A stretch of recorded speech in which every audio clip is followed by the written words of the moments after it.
All right, hey everyone, Andrew at Microphonic Designs here at the Colony High School, and it's been a long day. They've got 4 marimbas, 4 vibes in the back, and some electronics we're going to take a look at here in just a minute. As always, we'll probably start with the center section here and kind of work our way out. But yeah, pretty simplistic setup. I'm really proud of how it turned out. It's real compact, straightforward setup for the most part. But it definitely took all day. I've been here like 12 hours.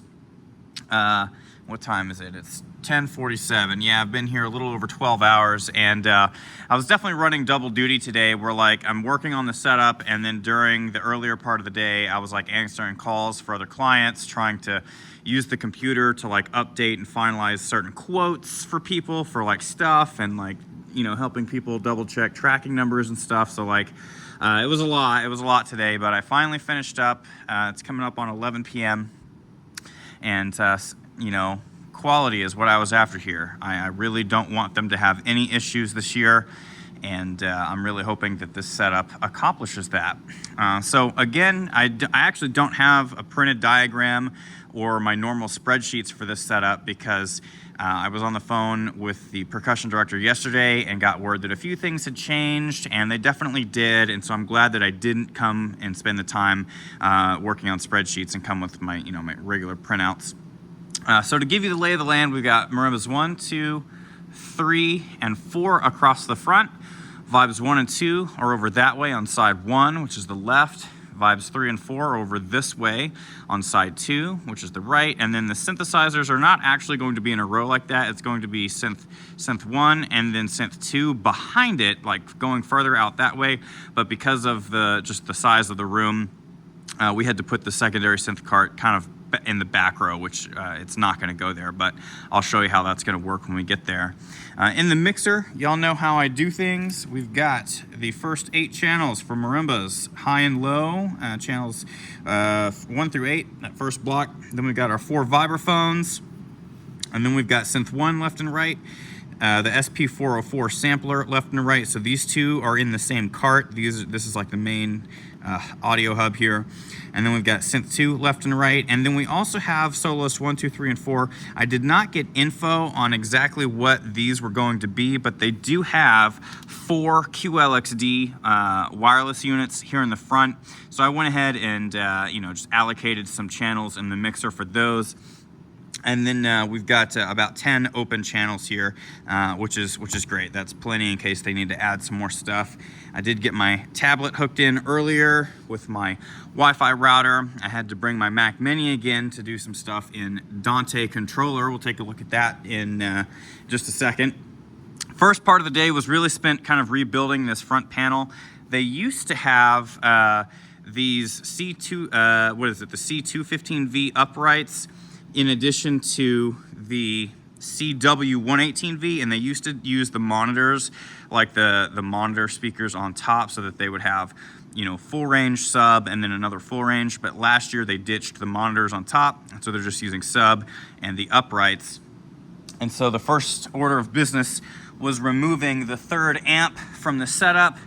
So here we've got the P5000S powering the C215Vs and the PX8 powering the subwoofers.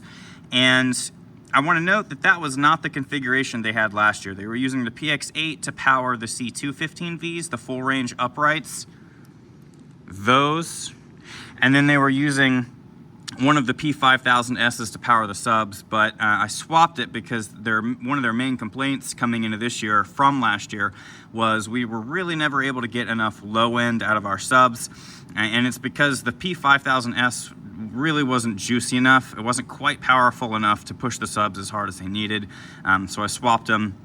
And the thing to remember is that these subwoofers operate at 8 ohms and these uprights operate at 4 ohms. And so I just had to look up the manuals and do some like matching of numbers and stuff. So this configuration works really well. They have a big old McCormick's panel because this is sort of an old McCormick setup in terms of the speakers and all that. But we're not using these extra outputs there. QLXD system, the RF distributor, power strip outlet, backup battery, rack drawer.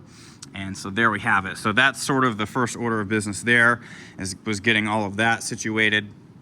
And then in the mixer, the kind of the way that this is set up this year. So we have one snake, a modular snake, there it is wrapped up there, coming out this way.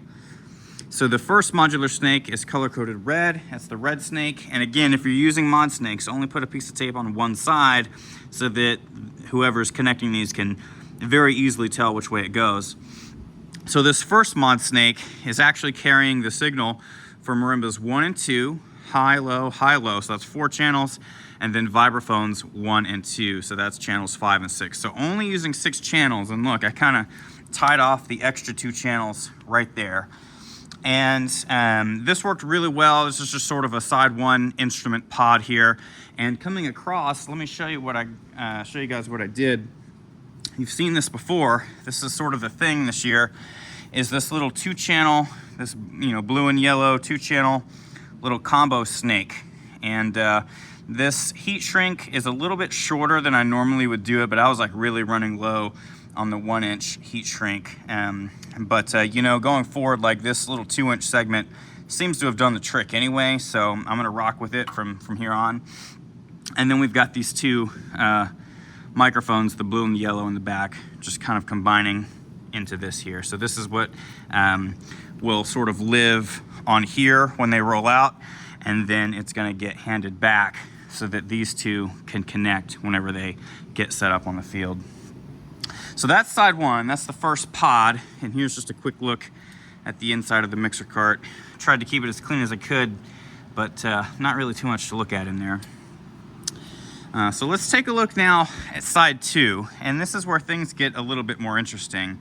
And the reason why is because they have a Yamaha TO 1608.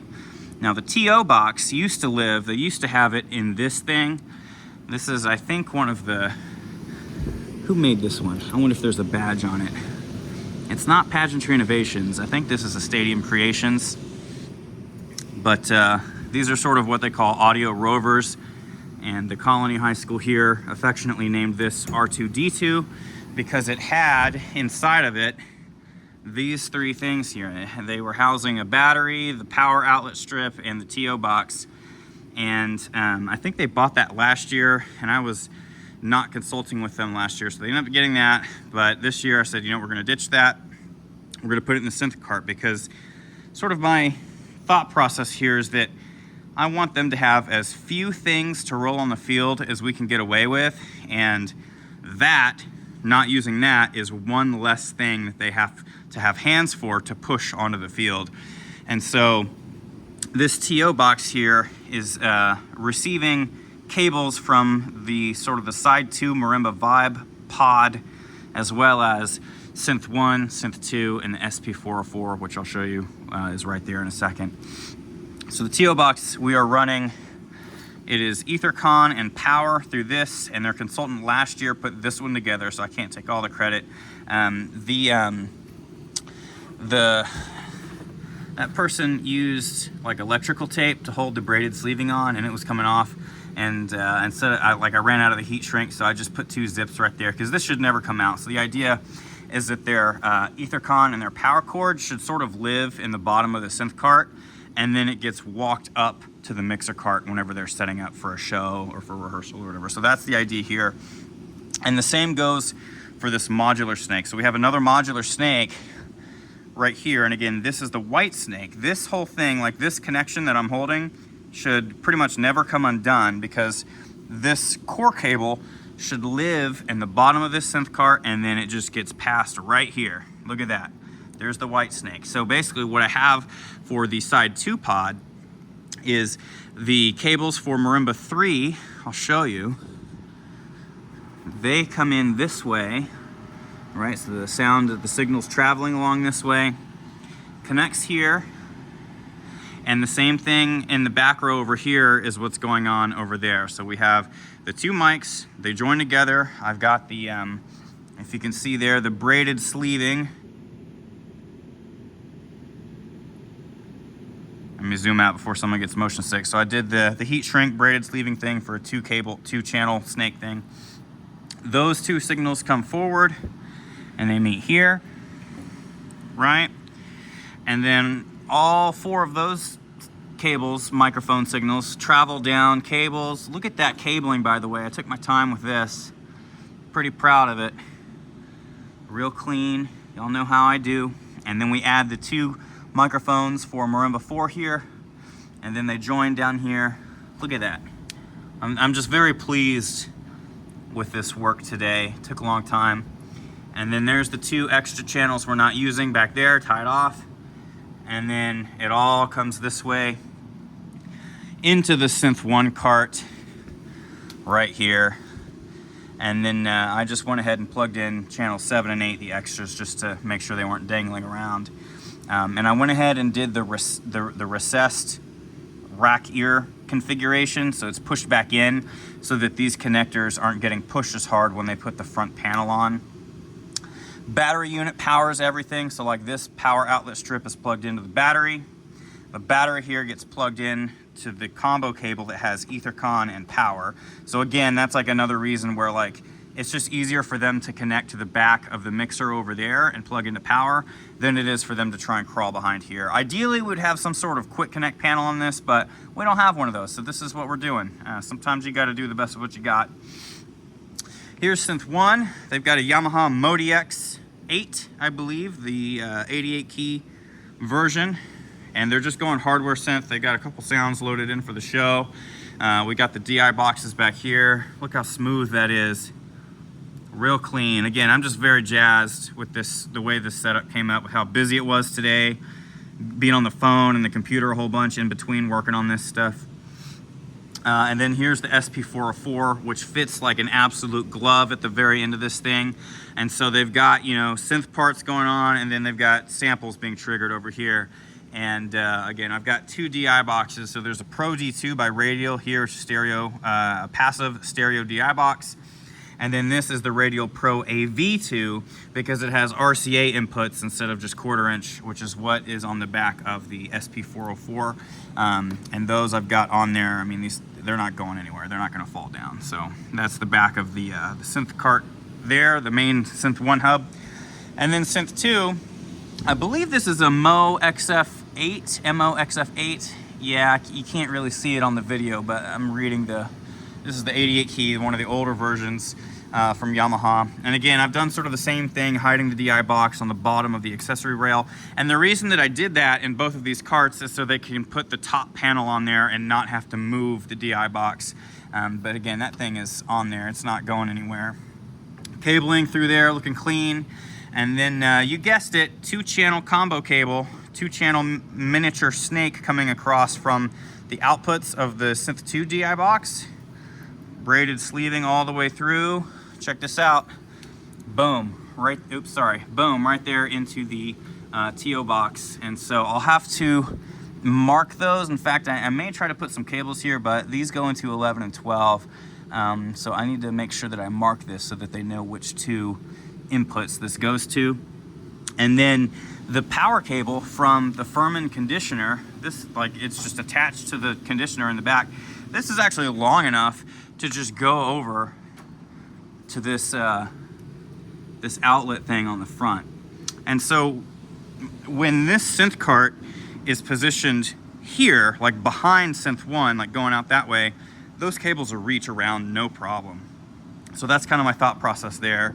And so yeah, guys, that's about it. The speakers, they have two different carts here, and we're doing to kind of circle back to the speakers, we've got a 4-channel or 2-channel 4-conductor speak-on cable coming to the back of the sub, and then the inside of the sub is modified so that the signal for the full range speaker is spit back out on this side, and I recolor coded everything.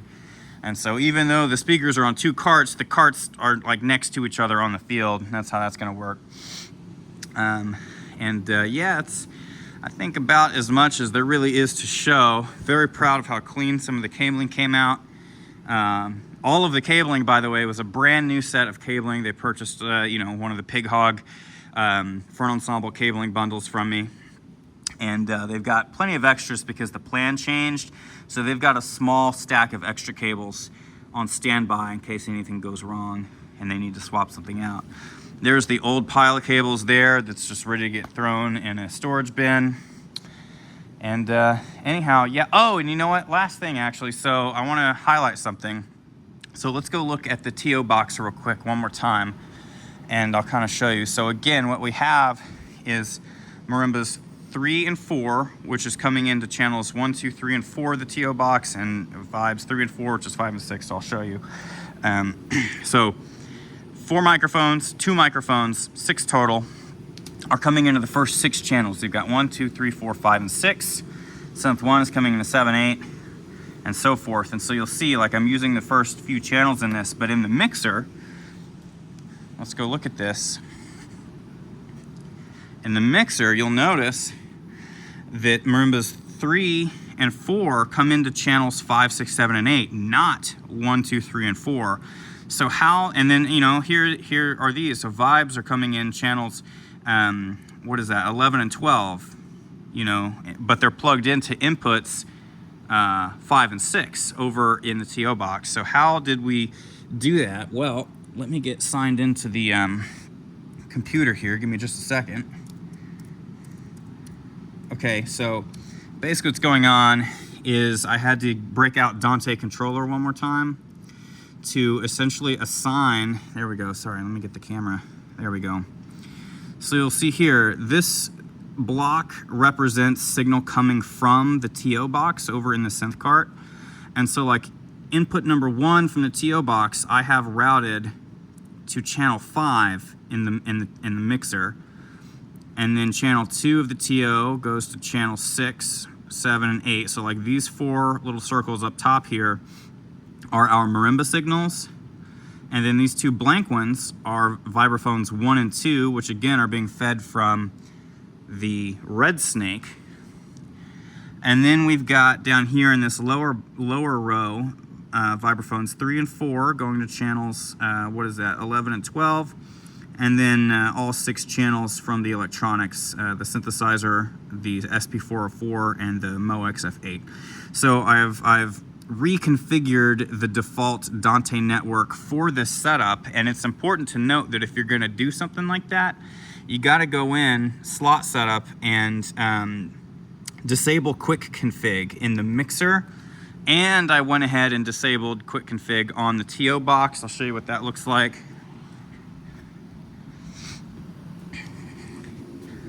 That's this, so quick config is off. And I've also fiddled with the dip sticks, or the dip switches in the back of this device to make sure it's operating in the way that I need to. So I have tested this, I've powered this down, I've powered the mixer down, I powered both things back up, and everything is lining up the way that it should. And so I just wanted to showcase that if you're gonna mess around with the Dante network, stuff like that, you've just gotta make sure that you disable quick config. Otherwise, whenever you boot everything back up, this custom configuration is not going to maintain. It's going to go to the default 1-to-1, which would look like a straight diagonal starting from this square right here. It would just go straight down like that instead of how we have it. So just keep that in mind. If you're going to, again, to recap, you change anything in the Dante network and you leave it in quick config mode, it's not gonna save. But there you have it. I appreciate y'all sticking around. This wound up being a longer video than I had anticipated. It is time for me to pack the toolkit and head on home. My wife has some dinner ready for me to heat up. I'm very thankful to have her in my life. And I'm also very thankful to have been out to the colony once again. They used a different consultant last year and gave me another call. Gave me a call earlier in the spring, and I'm very pleased to have earned their business once again. So shout out to the directors here at the Colony High School. Thank you all so much for having me again. And again, like the thing I'm trying to do is just help them be able to focus on their students and not get bogged down by the audio stuff. I don't want this stuff getting in the way of their mission, which is to educate the youth of today, right? So thank you all so much for tuning in. Drop your questions and comments below. I will see y'all in the next one. Peace.